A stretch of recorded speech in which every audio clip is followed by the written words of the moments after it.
जुन्नर तालुक्याच्या आदिवासी भागामध्ये अदानी प्रकल्प नको, आदिवासी भागाच्या जनतेने सुरेश भाऊंना हाक दिली आणि सुरेश भाऊंनी हाकेला प्रतिसाद दिला। 9 ऑगस्ट रोजी सुरेश भाऊ जुन्नरच्या या ठिकाणी उपोषणाला बसलेले आहेत। दिल्लीला जंतर मंतरला जे आंदोलन झालं पेपर फुटी संदर्भामध्ये सुरेश भाऊ दिल्लीला गेले, छत्रपती शिवाजी महाराजांची प्रतिमा घेऊन संपूर्ण दिल्लीमध्ये जुन्नरचं नाव त्यांनी कर्तृत्वाने दाखवून दिलं आणि आज जुन्नरच्या आदिवासी जनतेवर अन्याय होतोय म्हणून सुरेश भाऊ धावून आले। जुन्नर तालुक्यातील कानाकोपऱ्यातील कुठल्याही गोरगरिबावर अन्याय झाला तर सुरेश वासगे पदरमोड करून त्या ठिकाणी जाणार, मायमाऊलीला आधार देणार। अनेकांचे उद्ध्वस्त होणारे प्रपंच सुरेश भाऊंनी वाचवलेले आहेत। अनेक गोरगरिबांच्या समस्या सोडवलेल्या आहेत। मग कोणाचा मोजणीचा विषय असो, कोणाचा कौटुंबिक वाद असो, सुरेश वासगेंच्या कार्यालयामध्ये दररोज शेकडो लोकांची गर्दी पाहायला मिळते। आजी माजी आमदारांच्या इथे सुद्धा कदाचित एवढी गर्दी पाहायला मिळत नसेल दररोज, पण सुरेश वासगेंच्या इथं गर्दी असते। सुरेश वासगे आदिवासींचे समस्या घेऊन प्रश्न घेऊन आज उपोषणाला बसलेले आहेत। उपोषणाचा 4था दिवस आहे। तालुक्याचे आमदार श्रद्धा सोनवणे, माजी आमदार अतुल बेनके, विद्यमान खासदार अमोल कोल्हे, आपले एफडीएचे मंत्री जिरवळ साहेब या सगळ्यांनी संपर्क साधलेला आहे। सुरेश वासगे तब्येतीची काळजी घ्या, उपोषण स्थगित करा अशा प्रकारची सगळ्यांनी विनंती केलेली आहे। परंतु सुरेश वासगे आता काय हटत नाही, जोपर्यंत कुठला निर्णय होत नाही तोपर्यंत मी हटणार नाही अशी त्यांची भूमिका आहे। सुरेश भाऊ उपोषणाचा 4था दिवस आहे। माजी आमदार अतुल बेनके आले, आजी आमदार श्रद्धा सोनवणे आले, विद्यमान खासदार डॉक्टर अमोल कोल्हे यांनी तुमच्याशी फोनवर संपर्क साधला, जिरवळ साहेब तुमच्याशी बोलले, त्यांनी काय सांगितलं आणि तुमची भूमिका काय? धन्यवाद सर्वांना। जय शिवराय। साबी विग्नर टाईमचं आपलं विशेषतः आपलं या ठिकाणी मनापासून स्वागत। ज्या आजनावळे गावच्या विशेष ग्रामसभेला आपण सगळेजण आवर्जून गेलो, आपण सगळे एकत्र उपस्थित होतो आणि तिथं आपण सगळ्या आदिवासी बांधवांची भावना लक्षात घेऊन आपण 9 तारखेला म्हणजे क्रांती दिनी आणि जागतिक आदिवासी दिनानिमित्तानं खरं तर ह्या लढ्याला सुरुवात केली। क्रांतीची कोणतरी सुरुवात केली पाहिजे। बरं तुम्ही पाहता इथं सगळे बॅनर बघा, माझं कुठं तुम्हाला नाव दिसणार आहे, कुठं फोटो दिसणार आहे। आपल्या महत्त्वाची गोष्ट तालुका एकत्र करणं गरजेचं होतं, आदिवासी बांधवांसाठी लढा देणं गरजेचं होतं। हा तालुक्याचा लढा आहे हे उघडकीस आणणं गरजेचं होतं। मुळात हा प्रकल्प काय आहे आता लोकांना कळायला लागलं की हा नेमका प्रकल्प काय। आता लोकांना हे कळायला लागलं की आपल्या सह्याद्रीवर अतिक्रमण होते, आपल्या आदिवासी बांधवांवर अतिक्रमण होते आणि हा तालुक्याचा प्रश्न झाला आहे। म्हणून आता आपण पाहतो की पूर्व भागातले अनेक लोक येऊन या ठिकाणी पाठिंबा देत आहे। आणि साहेब खरं तर हा अदानी प्रकल्प, हा अदानी जो ग्रुप आहे हा सरकारशी संलग्न माणूस आहे। याबाबत सरकारबाबत इतकी मोठी नाराजी आहे आदिवासी बांधवांमध्ये की सगळं मनमानी कारभार सुरू आहे। यांना सगळे अहवाल जे प्राप्त झाले ते कुठून प्राप्त झाले इतक्या, खरं तर आज ज्यावेळेस पेपरच्या द्वारे नोटीस आम्हाला पाहिलं जातं, मग इतक्या दिवस हे जे अहवाल प्राप्त होते त्याचं नेमकं कसं काय सगळे जे खोटे अहवाल तयार केले किंवा काय प्रशासनाने, प्रशासन पण हातबल आहे अदानी समोर। आणि आज जर अदानीसारखा एक उद्योगपती आपल्या जुन्नर तालुक्यात जर त्याचा शिरकाव होत असेल, बरं त्या प्रकल्प फायद्याचा का तोट्याचा हे सगळं बाजूला ठेवा, परंतु एखादा प्रकल्प येत असताना तिथल्या स्थानिक ग्रामस्थांना विश्वासात घ्यायला नको। त्या आदिवासी बांधवांची प्रकल्पबाधित क्षेत्र आहे, जी गावं आहेत त्यांना तर विश्वास घेतला पाहिजे ना, त्याच्या ग्रामसभा घ्यायला पाहिजे होतं, त्यांचं नेमकं म्हणणं काय हे ऐकून घ्यायला पाहिजे होतं। आणि जर सरकारला जर एवढंच वाटते तर आम्ही त्या दिवशी संगमनेरपासून तर आपल्या पुण्यापर्यंत आपला जो सगळ्यांनी लढा उभा केला, साहेब तुम्ही त्या गोष्टी साक्षीला आहे, पुणे नाशिक रेल्वे द्या ना आम्हाला, आपला भाग जे मागतोय, आपला तालुका जे मागतोय ते आम्हाला द्या ना, जे नको आहे ते आमच्या माथे का मारताय। त्याच्यामुळे साहेब आमचा या गोष्टीला विरोध आहे। आणि आज 4था दिवस असू नये या तुमच्या सगळ्या प्रेमापोटी, तुमच्या सगळ्या या सगळे जे लोक भेटतात आहे याच्यामुळे खरं तर एक ऊर्जा प्राप्त झाली। त्याच्यामुळे मला थोडा बोलायला आवाका पण आहे, नाहीतर मग अशी डॉक्टर येऊन गेले, पोलीस डिपार्टमेंटचे लोक येऊन गेले, ते मला ॲडमिट करण्यासाठी घेऊन चालले होते, परंतु त्यांना म्हणलं साहेब मला इथून हलवू नका। हिमोग्लोबिन किती आहे? नाही BP आणि हे चेक करतात ते शुगर आणि शुगर किती? हां शुगर मेंटेन आहे, परंतु त्यांचं म्हणणं आहे की युरिन जे चेक केलं आहे त्याच्यामध्ये काही त्यांना फॉल्ट वाढले तर ते म्हणजे ॲडमिट करणं गरजेचं आहे आणि ते ब्लड घेऊन गेलेत। आता 8:30 वाजता काहीतरी रिपोर्ट येणार आहे, त्याच्यावर ते ठरवणार आहे। ठीक आहे असो, तो एक याचा भाग आहे साहेब, उपचाराचा भाग आहे, परंतु ते शेवटी तो प्रोसेसचा पण भाग आहे त्यांच्या. परंतु साहेब आज आपल्याला लढा देणं फार गरजेचं आहे. आज आपल्या तालुक्यावर वेळ आलेली आहे. अदानी प्रकल्प ज्यावेळेस तालुक्यात येतो त्यावेळेस जर तो तालुक्याच्या हिताचा असता तर नक्कीच आपण ते स्वागत केलं असतं. जुन्नर तालुका आपला शिवजन्मभूमी आपली, आपण अनेक ज्यावेळेस GMRT आली पहिलं आपण स्वागतच केलं, पण हा प्रकल्प नंतर कसा आपल्याला त्या ठिकाणी तोट्याचा निघाला हे आज आपल्याला कळतंय. म्हणून आपण आजच सावध झालं पाहिजे. अदानीसारखा एक महाकाय उद्योगपती ज्याची जागतिक पर्यटन स्थळ नाणेघाटावर जी नजर पडली, जे आपल्या निसर्ग पर्यटन संपन्न तालुक्यावर जी नजर पडली, आणि जेव्हा आदिवासी बांधव ज्याचं फक्त ज्या भात पिकावर शेती अवलंबून आहे, सिजनल पीक आहे, इतर वेळेस आपली त्यांची गुरं चारायला जातात, आणि अशा जर परिसरावर नजर पडली तर आपण वेळेस रोखलं पाहिजे.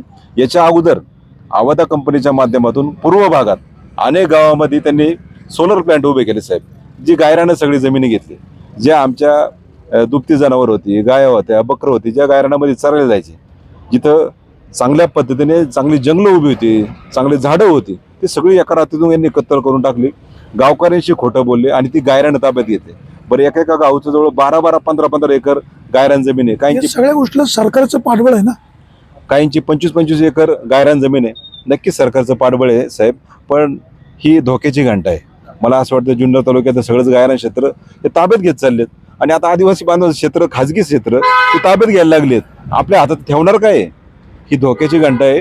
त्याच्यामुळं अदानी अजून काही तिथं त्यांनी प्रकल्प उभा करायला सुरुवात केली नाही, पण त्याचा शिरकाव व्हायला सुरुवात झाली.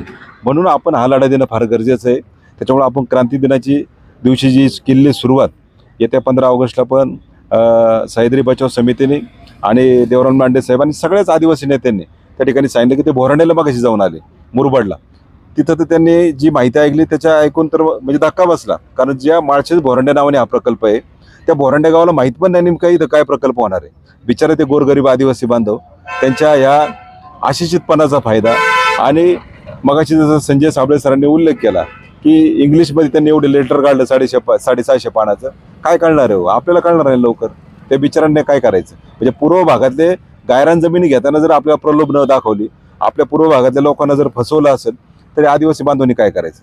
म्हणून आता ही वेळ आहे साहेब, ह्या लोकांवर जी वेळ आली ना, आता आपण त्यांच्या मागं उभं राहण्याची भक्कमपणे खरं तर वेळ आहे. तालुक्याने सगळ्यांनी पक्ष राजकारण सगळ्यांनी बाजूला ठेवा. बिचारे आपल्या गोरगरीब आदिवासी बांधवांसाठी सगळ्यांनी एकत्र या. अगोदरच ते धरण क्षेत्रात त्यांचा पुनर्वसनाचे अनेक प्रश्न आहे. बिचाऱ्यांनी जागा दिल्या, धरणं उभी राहिली, आपला भाग सुजलाम सुफलाम झाला, तालुक्याला पाणी मिळालं, खालच्या भागांना पाणी मिळालं. पण आज आदिवासी बांधवाचे पुनर्वसनाचे प्रश्न आहेत. आज जर ते तिथून जर त्यांना आज अदानी प्रकल्प आला, मग बिचाराने जायचं कुठं? नाणेघाटाच्या खाली? म्हणजे तालुका सोडायचं काय? अहो, नक्षलवादी होण्याची साहेब शक्यता आहे. असं काही होऊ शकतं, याचा उद्रेक होऊ शकतो. ही जी सुनावणी लावली यांनी 21 तारखेला, ही बेकायदेशीर आहे. आमचं म्हणणं एकच आहे, तुम्ही सगळ्यांना पहिलं विश्वासात घ्या. प्रकल्पाचं तर कोण आलंच नाही पुढं, परंतु या प्रशासनाने तरी निदान विश्वासात घेतलं पाहिजे, ग्रामसभा केल्या पाहिजे, त्या लोकांना सगळ्यांनी विश्वासात घेऊन त्यांना सांगितलं पाहिजे. प्रकल्प नेमका काय आहे हे विद्यमान आमदार शरददादा म्हणाले, मला पण माहीत नाही. म्हणजे प्रशासन किंवा संबंधित यंत्रणा सगळ्यांना अंधारात ठेवते. म्हणजे तुम्ही याच्यावरून ओळखा की अदानी ग्रुप नेमका काय आहे. जर तालुक्याच्या विद्यमान आमदारांना जर याची पूर्वकल्पना नसेल, किंवा ज्या भागात प्रकल्प येतोय त्या लोकांना कल्पना नसेल, तर मला असं वाटतं हा सगळा मनमानी कारभार आहे साहेब. हा एकदम केंद्र सरकारपासून हा संलग्न माणूस आहे अदानी, आणि कोणाला लपून नाही राहिलं. हे प्रत्येक सर्वसामान्याला माणसाला माहिती आहे अदानी अंबानी पोचण्याचं काम नेमकं कोण करते. आणि आज जर आपल्या जमिनी जर ते घशात घालण्याचं काम करणार असेल तर त्यांना वेळीच रोखायला हवं. आणि सगळ्यात महत्त्वाची गोष्ट, मगाशी जसा मी उल्लेख केला, जो आपला निसर्ग पर्यटन जुन्नर तालुका आहे, अगोदरच आपला तालुका पर्यटन तुम्हीच घोषित केला नाही सरकारने. मग जर पर्यटन तालुका एकीकडे घोषित करता आणि त्याच पर्यटन तालुक्यात तुम्ही जर डोंगर फोडायला निघाले असेल, ते फार चुकीचं आहे. हा विरोधाभास आहे साहेब. आणि तुम्हाला पर्यटनदृष्ट्या काम करायचं तर सोयी सुविधा उपलब्ध करा. आणि सगळ्यात महत्त्वाची गोष्ट, ज्या गावामध्ये, हिरडी गावामध्ये ज्या महिलेला लाईट नव्हती, 20 वर्ष ते कुटुंब अंधारात होतं, ज्याला लाईट माहीत नव्हती, त्याला लाईट त्यावेळेस लाईट आपण त्यावेळेस आपल्या प्रयत्नातून घेऊन दिले, परंतु त्याच परिसरात हा अदानी येतोय. म्हणजे एकीकडे तुम्ही बघा आदिवासी कुटुंबाला लाईट नाही, आणि एकीकडे हा वीज निर्मिती प्रकल्प करून हा अदानी पैसे कमवणार आहे. किती मोठा विरोधाभास आहे. म्हणजे मला असं वाटतं ही थट्टा आहे, आपल्या गरीब आदिवासी बांधवांची किल्ली थट्टा आहे साहेब. म्हणून आता ही वेळ आली, या आपल्या बांधवांबरोबर आपण उभं राहिलं पाहिजे. कारण छत्रपती शिवाजी महाराजांच्या स्वराज्यात जसं सह्याद्रीने साथ दिली, तसे या मावळ्यांनी पण साथ दिली. त्याच्यामध्ये आदिवासी बांधव पण अग्रेसर होता, त्यांनी पण संघर्ष केलेला आहे. आज बिचारून वेळ आली तर आपण त्या ठिकाणी त्यांच्या मागे उभं राहिलं पाहिजे, एवढंच माझं या ठिकाणी भावना आहे. मी मगाशी असं म्हणाले की तालुका एकत्र आला, मला याचा आनंद आहे. तुमचे एकेकाळचे मित्र माजी आमदार अतुल बेनके इथे आले, तुमच्या गळ्यात पडले, तुमच्याशी व्यवस्थित बोलले, तर तुमच्या काय भावना? नाही, खरं तर मी मगाशी जसं सांगितलं की तालुक्याचे प्रत्येक पक्षाचे नेते आले, फक्त भाजपचे अजून कोण आले नाही, हे पण स्पष्टपणे सांगणं गरजेचं आहे. पण बाकी सगळ्या पक्षाचे येऊन गेले. माझे आमदार साहेब अतुल शेटे या ठिकाणी येऊन गेले. त्यांनी तहसीलदार साहेबांना फोन केला, खासदार साहेबांना फोन केला, त्यांनी चर्चा पण घडून आणली. आज विद्यमान आमदार साहेब आले, शरददादा, त्यांनी तातडीने सांगितलं की सूरज, तुझ्या तब्येतीची काळजी घे. तू आज, मी त्यांनी काळजीने सांगितलं की तू उपोषण स्थगित कर. मी 14 तारखेला लगेच तत्काळ बैठक लावतो. अधिकाऱ्यांना त्यांनी लगेच बोलून घेतलं, फोन पण केले आणि 14 तारखेला त्यांनी बैठक लावली आजनावळे गावात. पण मी दादांना सांगितलं, दादा मी तुमच्या दोघांचे मान ठेवतो. शेवटी मी आजींबरोबर काम केलं आणि माझीबरोबर पण काम केलं. मी दोघांचे मान ठेवतो, परंतु आज आदिवासी बांधवांवर वेळ आहे, आपले निर्णय पाहिजे साहेब. त्यांनी मान ठेवतो म्हणजे काय, उपोषण स्थगित करणार? मान ठेवतो म्हणजे शेवटी आपण त्यांचा मान ठेवला पाहिजे. ते आपल्याला विनंती करते, आपण त्यांचा मान राखून निर्णय काय घेणार? मी त्यांना ते सांगितलं की निर्णय आमचा आहे की आदिवासी बांधव साहेब, जी वेळ आली आज, तुम्ही ही जी जनसुनावणी जी लादली आहे ती पहिली रद्द केली पाहिजे. अदानी प्रकल्प येणार जाणार हा नंतरचा भाग आहे. पहिली जनसुनावणी लादली ना, तीच पहिली रद्द झाली पाहिजे. कारण अनेक ठिकाणी अदानी प्रकल्पाच्या ज्या जनसुनावण्या झाल्यात तिथं प्रचंड विरोध होऊनही नंतर अदानी प्रकल्प आलेला आहे. म्हणून तुम्ही ही जी जनसुनावणी आमच्यावर लादताय तीच आम्हाला नको आहे, हे आम्हाला निक्षून सांगणं आहे.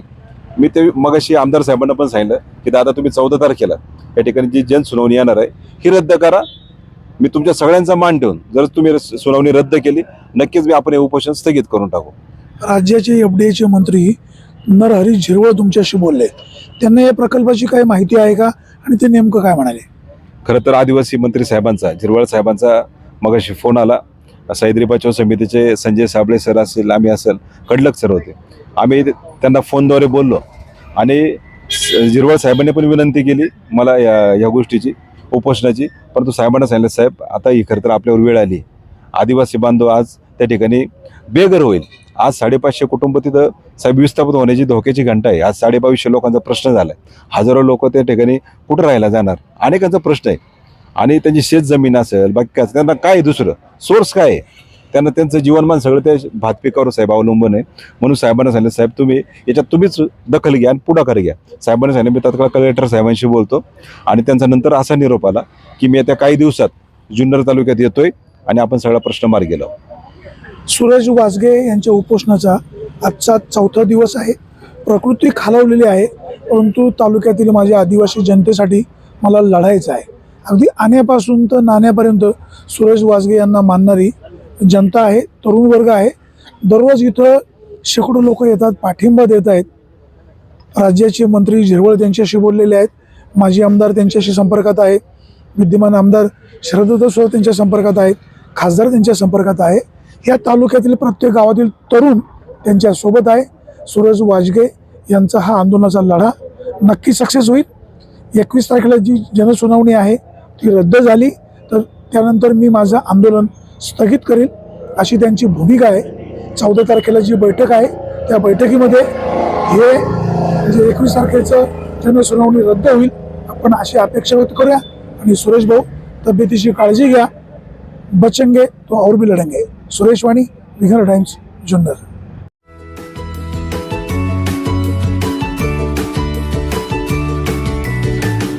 बातम्या शेतीच्या, बातम्या मातीच्या, बातम्या अन्यायाच्या, गुन्हेगारीच्या,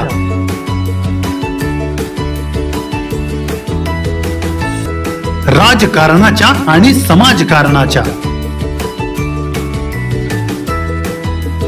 शोषणाविरुद्ध बुलंद आवाज, जनसामान्यांच्या हुंकाराची गाज, सत्कार्याला प्रोत्साहन, दुष्कृत्याला अनुशासन, निर्भीड, निस्पृह, सडेतोड, बेधडक आणि रोखटोक म्हणजेच विघ्नहर टाइम्स. शोध बातमीचा, ध्यास सत्याचा. आपलं चॅनल, आपली बातमी. सबस्क्राईब तर कराच, पण बेल आयकॉनवर क्लिक करायलाही विसरू नका.